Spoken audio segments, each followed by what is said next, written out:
विद्यार्थी मित्रांनो, सह्याद्री ट्युटोरियल्स मध्ये तुमचं स्वागत आहे। आजपासून आपण आता ऑप्शन फॉर्म भरणार आहे। ओके, सगळ्यात महत्त्वाचं काय बघा, मला आज हे अतिशय गरजेचं वाटतं तुमच्यापर्यंत पोहोचवणं। जर आपल्याला पर्सेंटाईल 30 to 60 किंवा 30 पेक्षा कमी पण आहेत, ओके 60 to 80 पर्सेंटाईल आहे, मग आता काय करायचं? टॉपचं कॉलेज तर मिळणार नाही आपल्याला, बरोबर सांगा बघू। मग एक वर्ष गॅप घ्यायचा का कुठल्या कॉलेजला ऍडमिशन घ्यायचं या विषयावर मी बोलणार आहे, लक्षात घ्या। तुम्हाला मी सांगू का की तुम्हाला वाटलं अरे 30 एवढं पर्सेंटाईल, मी तुम्हाला सांगू का, मी अशा एका स्टुडंटशी भेटलोय, बोललोय की ज्याला 10वीला 97% होते आणि सीईटीत फक्त 12 पर्सेंटाईल मिळालंय। अतिशय शॉकिंग होतं। याचं रिझन तुम्हाला माहिती आहे की जेईचे प्रिपरेशन करत बसला, सीईटीकडे दुर्लक्ष झालं, बोर्डच्या वेळेस बोर्डचं टेन्शन आलं, बोर्डचं टेन्शन नंतर पुन्हा सीईटी सारखं एक्सटेंड अभ्यासच सोडून दिला होता। अशी कारणं आहेत, लक्षात घ्या। मग पर्सेंटाईल तर कमी आहे, मग काय केलं पाहिजे? या मुलांनी गॅप घेतला पाहिजे, रिपीट केलं पाहिजे, काय केलं पाहिजे? मी तुम्हाला सजेस्ट करतोय काय ते बघा। एक लक्षात घ्या की पर्सेंटाईल कमी आहे म्हणून इंजिनिअरिंगला मिळणार नाही असं नाही आहे, लक्षात घ्या। पण होतं काय बघा रे, मी जवळजवळ 400 ते 500 दरम्यानच्या मुलांचे काउन्सिलिंग केलंय गेल्या 1 महिन्यात म्हणून, आणि गेल्या 10 दिवसात तर डेली मुलांचं काउन्सिलिंग सुरूच आहे। ओके, फ्री, लक्षात घ्या। इथं आला साताऱ्यात मला भेटायला तर बॅच जरी सुरू असलं तरी मी वेळ दिलाय का? कारण आजचे 2-3 दिवस महत्वाचे आहेत, गेले 2-3 दिवस म्हणून आपण, कारण डिसिजन घ्यायचा आहे। मी तुम्हाला सजेस्ट काय करतोय बरं का, की पुण्यातले कॉलेजेस म्हणलं की तुम्ही तुमचे पालक तुमच्या डोक्यात फक्त एकच येतं, COEP, PICT, VIT। ओके, बाकीचे कुठले कॉलेजेस कन्सिडर केले जात नाहीत जास्तीत जास्त, बरं का। माझ्या मताशी सगळे सहमत असतील असं नाही आहे बरं का भावनो, पण होतंय तसं। मी मान्य करतोय की ही बेस्ट कॉलेजेस आहेत, PCCOE इव्हन सुद्धा बेस्ट कॉलेज आहे। ओके, पण मी आज सकाळच्या पण लेक्चरमध्ये बोललोय, माझ्यासाठी सगळेच कॉलेजेस बेस्ट आहेत, सगळेच कॉलेजेस बेस्ट आहेत। ओके, आता एक लक्षात घ्या, एवढं पर्सेंटाईल आहे ना, COEP मिळणार नाहीये, ही रियालिटी आहे। PICT सुद्धा मिळणार नाही, VIT नाही, PCCOE सुद्धा नाही मिळणार, लक्षात घ्या। ओपन मध्ये विचार करतोय बरं का मी। मग काय केलं पाहिजे? मी तुम्हाला सांगू का की पुण्यातील बेस्ट कॉलेजेस अजून आहेत, त्यांची लिस्ट इन्क्रीज करा। आता तुम्हाला सगळ्यांना माहिती आहे, मला नेहमी मदत केली स्मिता यादव मॅडमनी। ओके, मी स्वतःहून PVPIT ला गेलो होतो, लक्षात घ्या। मला PVPIT शी माझा टायअप आहे किंवा मला प्रमोट करायचं असं नाहीये, मी अगोदर क्लिअर करतो, लक्षात घ्या, अगोदर क्लिअर करतो। किंवा काउन्सिलिंगला जी मुलं माझ्याकडे येतात त्यांनी ऑब्झर्व केलंय की त्यांचीच लिस्ट मी चेक करतो। ओके, त्यात काही चेंजेस असले तर मी सांगतो, लक्षात घ्या। मी स्वतःहून असं म्हणत नाही की अरे हेच कॉलेज हेच घ्या म्हणून। तरी देखील माझी इच्छा आहे पुण्यातील, आता समजा बावधनमधील PVPIT, मी स्वतःहून ते कॉलेज बघितलंय, मला खूप आवडलंय। तिथला स्टाफ असेल, तिथली मॅनेजमेंट, सगळ्या गोष्टी। मी 2-3 तास एक दिवसभर तिथं होतो म्हणूया आपण, एका दिवसाला 2-3 तास म्हणूया आपण, आणि हे कॉलेज खरोखर बेस्ट आहे। आता मी काय सांगतोय बरं, हे एकच नाहीये बरं का, तुम्ही सर्च करा, अजून आहेत। A ग्रेडचं बेस्ट कॉलेज आहे PVPIT, लक्षात घ्या। आणि समजून घ्या, तिथं सुद्धा जेव्हा मी गेलो तेव्हा मी ऑब्झर्व केलं की बेस्ट कंपनीज आहेत, म्हणजे अगदी सगळ्या म्हणूया आपण जे सॉफ्टवेअर रिलेटेड आहेत ते येत आहेत, कॅम्पस थ्रू सिलेक्शन होत आहे मुलांचं। PVP हायेस्ट पॅकेज पण आय थिंक काहीतरी 18 lakhs आहे म्हणूया आपण। ओके, आणि सगळ्यात महत्त्वाचं, तिथं गेल्यानंतर तुमच्या एक लक्षात येईल, आता समजून घ्या, माझ्या एका स्टुडंटचा अनुभव तुम्हाला मी सांगतो। ते XYZ पुण्यातलं बेस्ट कॉलेज आहे, तिथं गेले, त्यांनी सांगितलं की ऑफिसमध्ये आमच्याशी नीट बोललंच गेलं नाहीये, अशा आकड्यामध्ये हातात सांगण्यात आलं की एवढे, म्हणजे कळलं का, म्हणजे एवढे लाख डोनेशन्स आहे, तुम्ही परत भेटायला या का, त्यांना गरज नाहीये, लक्षात घ्या। माझं म्हणणं काय, तुम्ही ना समजा एखाद्या कॉलेजमध्ये जावा, तिथं तुमच्याशी कशी वागणूक दिली जाते हे महत्वाचं आहे, कारण 4 वर्ष काढायचं आपल्याला। ओके, ऑफिसमधला स्टाफ व्यवस्थित हवाय, त्यांनी आता तुमचे बरेचसे स्कॉलरशिपचे फॉर्म असतात ते भरण्यासाठी मदत केली पाहिजे, कॉलेजनं पुढं आलं पाहिजे। मी तुम्हाला सांगू, या सगळ्या गोष्टी इथं जाणवल्या मला। आता PVPIT ला मी सुद्धा होतो, माझी पण एक थोडीशी अटॅचमेंट आहेच कॉलेजशी, लक्षात घ्या। पण मी PVPIT बुधगावला होतो, ते सुद्धा बेस्ट कॉलेज आहे, सांगलीतील बुधगाव। मी तुम्हाला माहिती आहे बुधगाव, माधवनगर, आता जे सांगलीत आहे त्यांना माहिती आहे ते कॉलेज बेस्टच आहे। ओके, पण PVPIT बावधन नाव सेमच आहे, लक्षात घ्या, पण हे JSPMच्या अंडर आहे, लक्षात घ्या, पण बेस्टच कॉलेज आहे। मग माझं म्हणणं काय, स्मिता यादवचा नंबर मी डिस्क्रिप्शनमध्ये प्रोव्हाइड करतो। ओके, तुमच्या ॲडमिशन्स रिलेटेड कुठल्याही क्वेरी असतील तुम्ही मॅडमना फोन करा। ओके, तुम्ही स्वतःहून कॉलेजला व्हिजिट द्या। ओके, म्हणजे कसं होतं की आता बघा, मी तुम्हाला काय सांगितलं की तुम्ही चौकशी करत राहिला बाकीकडं तर 3-4 कॉलेजेस नाव पुढे येत आहेत। ओके, त्या कॉलेजेसला आपल्याला मिळणं कठीण असेल तर मी काय म्हणतो मग ए ग्रेडचं बेस्ट कॉलेज आहे. इथं जर तुम्हाला मिळत असेल, इथं पण सीएसचं मेरिट नक्कीच हाय असणार, लक्षात घ्या. पण मी त्या विषयावर पण एक 2 मिनिटं तुमच्याशी बोलतो बरं का. सीएस सगळ्यांना हवं आहे, प्लेसमेंट होतं, सगळं मान्य आहे, पण माझी आवडच नाहीये सीएस. मला ते बैठा जॉब नकोच आहे, मला ते 10-15 तास कॉम्प्युटरवर बसायचं आवडत नाहीये. असं असेल तर जग घेते म्हणून सीएस घेऊ नका. मला तर मेकॅनिकल बेस्ट वाटते, माझी मेकॅनिकल ब्रांच होती. का मला मेकॅनिकल बेस्ट वाटतं याचं पण रिझन सांगतो. जे घडतंय ते डोळ्यांनी दिसतं, त्याच्यामध्ये एखादी मशीन आहे ना, तिचं वर्किंग वगैरे सगळं बघतोय ना आपण. सीएसला तसं नाही आहे ना, तिथं लॉजिकल थिंकिंग लागतंय. एखाद्याला ते आवडत असेल तर त्यांनी सीएसच करावं. एखाद्याला मशीनवरती प्रेम असेल तर साहजिक आहे मेकॅनिकल इंजिनिअरिंगच केलं पाहिजे.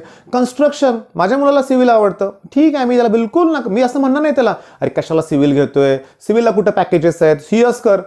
अरे पॅकेजेस काही इम्पॉर्टंट नाही आहेत. मी असं तुम्हाला क्लिअरली सांगतो, मिळेल पहिल्या वर्षी पॅकेज, दुसऱ्या वर्षी डायरेक्ट घरी पाठवतात. 1 वर्षासाठी पॅकेज एन्जॉय करतात मुलं आणि खूप स्ट्रगल आहे पुन्हा. तुम्ही माहिती काढा ना. म्हणजे मी तुम्हाला सांगतो सीएस थ्रू लाखोचे पॅकेज मिळाले, ओके, पण तुम्ही तिथं प्रूव्ह नाही करू शकला स्किल, ते तर पुढल्या वर्षी घरी बसायची वेळ येणार आहे. आता मी निगेटिव्ह बोलतोय असं नाही आहे, लक्षात घ्या. मग महत्वाचं काय की तुम्हाला आज निर्णय घ्यायचा आहे. आजचा दिवस तुम्ही ऑप्शन फॉर्म राहिला तरी चालेल. आज पुण्यात असाल तुम्ही तर व्हिजिट देऊन आला कॉलेजला तर फार छान होईल, ओके. म्हणजे मुद्दा काय, तुम्ही पुण्यातला असेल तर PUPIT. मी तर सांगू का, साताऱ्यातला एखादा स्टुडंट असेल, त्याची आर्थिक परिस्थिती ठीक नसेल तर मी क्लिअरली सजेस्ट करतो, मी अगदी प्रामाणिकपणे सांगतो, काउन्सिलिंगला येणाऱ्या मुलांना पण ते माहितीच आहे की साताऱ्यातला आहात ना, मी साताऱ्यातलंच कॉलेज त्याला सजेस्ट करतो. मग साताऱ्यामध्ये ज्ञानश्री इंजिनिअरिंग कॉलेज आहे, KBP इंजिनिअरिंग कॉलेज आहे, अरविंद गवळी आहे, यशोदा आहे. मग 4 कॉलेजेस आहेत, प्लस इथं स्कॉलरशिप दिल्या जातात, वेगवेगळ्या योजना आहेत, फीज कमी आहे. मी तुम्हाला शॉकिंगली सांगू का, साताऱ्यातल्या मुलांनी आर्थिक परिस्थिती ठीक नसेल तर पुण्याला जाऊन 7 ते 8 लाख रुपयाचा खर्च, ते पण मुलांचं म्हणणं असतं सर आम्ही एज्युकेशन लोन घेऊ ना. काही गरजेचं नाही आहे, लक्षात बाळांनो, काही गरजेचं नाही. आयुष्याच्या सुरुवातीलाच 8-10 लाखाचं लोन घ्यायची गरज आहे असं मला वाटत नाही. तुमच्याकडे पर्सेंटाईल छान आहेत. बघा आजचा व्हिडिओ मी टोटली एवढ्या मुलांसाठीच असं घेतोय बरं का, लक्षात घ्या. तुम्हाला पर्सेंटाईल 92, 95, 98 पर्सेंटाईल आहे, तुम्ही घ्या, बेस्ट कॉलेजला घ्या, एज्युकेशन लोन घेऊन शिका. पण ऑलरेडी आता पर्सेंटाईल कमी असताना घरातले पण आपल्यावर नाराज आहेत, ही रियालिटी आहे बरं का, लक्षात घ्या. अशा वेळेस घरातल्यांचं पण म्हणणं जाणून घेऊया आपण. आणि तुमच्या शेजारी एखादं कॉलेज असेल, पुण्यात सांगतो तर हे कॉलेज कुठे आहे तुम्हाला माहिती आहे, बावधन एरियामध्ये आहे, ओके. कोथरूड पासून पण जवळ आहे, वारजेपासून जवळ आहे, कात्रज पासून जवळ आहे. तुम्ही व्हिजिट द्या, ओके. भलेही तुम्हाला इथं घ्यायचं नसेल ऍडमिशन तरी काही हरकत नाही आहे, ओके. आता मला माहिती आहे कॉमेंट बॉक्समध्ये जरा निगेटिव्ह कॉमेंट येतील की ते म्हणतील की सर तुम्ही प्रमोशन करताय कॉलेजचं. हो करतोय. तर माझी इच्छा आहे की या रेंजमधल्या मुलांनी 1 रुपयाही कुठेही डोनेशन भरायचं नाही आहे, हे लक्षात घ्या. मी काल जे म्हणलं तुम्हाला मगाशी सांगितलं तसं की 6 लाख 7 लाख 8 लाख जे डोनेशन सांगितलं जाते, रियालिटी आहे, डोनेशन भरलं मागितलं जातंय. आणि का नाही मागावं, ते कॉलेजला ते आहे गव्हर्नमेंट, म्हणजे डोनेशन घेणं काय एकदम बेकायदेशीर असं नाहीये, त्यामुळे कॉलेज डोनेशन घेणारच आहे, तो काही इश्यू नाही आहे. पण का द्यायचं डोनेशन असा माझा प्रश्न आहे. म्हणजे मार्क्स कमी पडलेत म्हणून डोनेशन द्यायचंय का? नका देऊ, नका देऊ. आपल्यासाठी बेस्ट कॉलेजेस आहेत, लक्षात घ्या. PUPIT मध्ये मेकॅनिकलच्या खूप जागा आहेत, तुम्हाला TFWS मधून सुद्धा मिळू शकतं. किंवा तुम्ही मॅडमना भेटा, तर तुम्हाला आणखीन काय असतील स्कॉलरशिप्स कॉलेजच्या, किंवा आता त्यांनी मला सांगितल्याप्रमाणे की हॉस्टेलसाठी पण स्कॉलरशिप आहे, तुम्हाला ते माहिती पण आहे. अल्पभूधारक योजनेसाठी काहीतरी आय थिंक 20 ते 25 रुपये तुम्हाला फी रिटर्न होते हॉस्टेलची, ओके. म्हणजे राहण्याचा खर्च टोटली फ्रीच होतोय, लक्षात घ्या. आणि कॉलेज कॅम्पसमध्येच हॉस्टेल आहे, मेस आहे, सगळ्या गोष्टी आहेत, कुठं धावपळ करायची पण गरज नाही आहे, सेफ आहे. आणि सगळ्यात महत्त्वाचं स्मिता यादव मॅडम आहेत की ज्यांनी मला आतापर्यंत खूप मदत केलेली आहे. मग त्या तिथं आहेत ना, त्यामुळे मला काही काळजी करायची गरज नाही आहे, लक्षात घ्या. मग आता सांगतो काय ते बघा, अतिशय महत्त्वाचं डिसिजन घ्यायची वेळ आलेली आहे. बिलकुल चुकीचा डिसिजन नाही घेतला पाहिजे, लक्षात घ्या. आणि लास्ट मोमेंटला कोण काय सांगतं ह्याला महत्त्वाचं नाहीये, तुम्हाला काय हवंय ते सांगा. मी भलेही म्हणलं तुम्हाला घ्या इथं, पण तुमची काय इच्छा आहे, तुम्हाला ते कॉलेज आवडलं पाहिजे. माझं काय म्हणणं आहे, लिस्टमध्ये भरमसाठ कॉलेज टाकलेत पण त्यातले कॉलेज कुठले माहिती पण नाही आहेत, अशी बरीचशी मुलं बघितलेत. मी विचारतो अरे हे XYZ कॉलेज आहे, कुठल्या कॉलेजचं नाव घ्यायचं होतं, मी XYZ म्हटलं बरं का, हे तू बघितलंय का? मग मुलाचं म्हणणं असतं सर नाही बघितलं, पण माझ्या मेरिटमध्ये नुसार मला ते मिळतंय.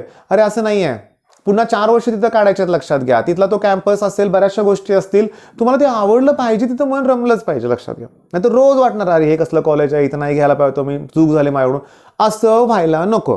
म्हणजे थोडक्यात मला काय म्हणायचं आहे की तुम्ही PUPITला घेतलंस, PUPITला ऍडमिशन घेतलंय, तर कॅम्पस थ्रू CS वाल्यांचं सिलेक्शन सगळीकडेच होतं. ओके, पण इथले मेकॅनिकलचा स्टाफ तो पण बेस्टच आहे. मी स्वतःहून अनुभव घेतलाय. पण तुम्ही पण जाऊन व्हिजिट देऊन या ना. तुम्हाला जे कॉलेजेस हवं आहे तिथं व्हिजिट द्या बाळानो. ओके, फक्त कॉलेजचं मेरिट किंवा बऱ्याचशा गोष्टी याचा विचार करू नका. फायनल तुमची जेव्हा मार्कलिस्ट तुम्हाला मिळते, जो बोर्ड सर्टिफिकेट मिळते इंजिनिअरिंग कंप्लीट केल्यानंतर, त्या कॉलेजचं नाव नाही आहे, युनिव्हर्सिटीचं नाव असणार आहे. त्यामुळे कुठून केलं हे कुणी इंटरव्ह्यूमध्ये विचारत पण नाही, लक्षात घ्या. स्वतःचं स्किल डेव्हलप करायचं आहे तुम्हाला, एवढंच आहे. ओके, फक्त माझं म्हणणं काय, मग मी बोललो तसं आपली आर्थिक परिस्थिती काय याचा विचार करा बरं का. म्हणजे टिपिकल मी तुम्हाला सांगू का, टिपिकल पुण्यातलं एक कॉलेज आहे, नाव न घेता तुमच्या लक्षात आलं आहे की त्याच्या फीस 3.5-4 लाख आहेत. ओके, हां मान्य आहे, मेरिटनुसार तुम्हाला तिथं मिळतंय. अरे मिळाल्यावरती 3.5 लाख दरवर्षी भरायला जमत नसेल तर काय करायचं? आलं का 4 वर्षाचं टेन्शन म्हणूया आपण. हां, भलेही कॅम्पस थ्रू तुमचं सिलेक्शन होईल, पण तोपर्यंत घरातल्यांचा विचार आपण केला पाहिजे. आणि एज्युकेशन लोन बद्दल बोलू का तुम्हाला आता समजून घ्या. होम लोन 8% असेल इंटरेस्ट रेट, व्याजदर, ठीक आहे. बाकीचं कार लोन पण तुलनेत कमी असेल. पण हे एज्युकेशन लोनला बँका 10%, 12% आतापर्यंत घेत होत्या व्याजदर. म्हणजे खूप व्याजदर आहे, तो जास्त आहे. आता रिड्यूस होऊन किती आलाय मला माहित नाहीये, तरी पण 8 ते 10% व्याजदर म्हणजे खूप झाला ना. थोडक्यात 10 लाखाचं कर्ज झालं समजा 4 वर्षात म्हणूया आपण, तर किती बघा, त्याचे 10% म्हणजे वर्षाला 1 लाख रुपये तर व्याजातच जातील, लक्षात घ्या. मग मेन पॉईंट काय की जर कुठलं कॉलेज स्कॉलरशिप ऑफर करत असेल, कुठल्या कॉलेजमध्ये काही योजना असतील तुमच्या फायदा, आणि कुठल्या कॉलेजमध्ये तुमच्याशी कसं बोललं जातं हे पण थोडंसं विचारात घ्या. आलं का लक्षात? तेव्हा आज कॉलेजला व्हिजिट द्या, नंतर संध्याकाळपर्यंत व्हिजिट द्या, उद्या डिसिजन घ्या. कारण आपल्याला 1-2 दिवस आहेत ऑप्शन फॉर्म भरायला. म्हणजे आज भरायचं आहे तर आजच भरला पाहिजे खरं, म्हणजे पुन्हा काही इश्यू होऊ नये म्हणून. आणि काळजीपूर्वक कोड जे आहेत आपल्याला भरायचे ते परफेक्ट भरायचे. ठीक आहे, मग चला योग्य डिसिजन घ्या. बेस्ट ऑफ लक. धन्यवाद.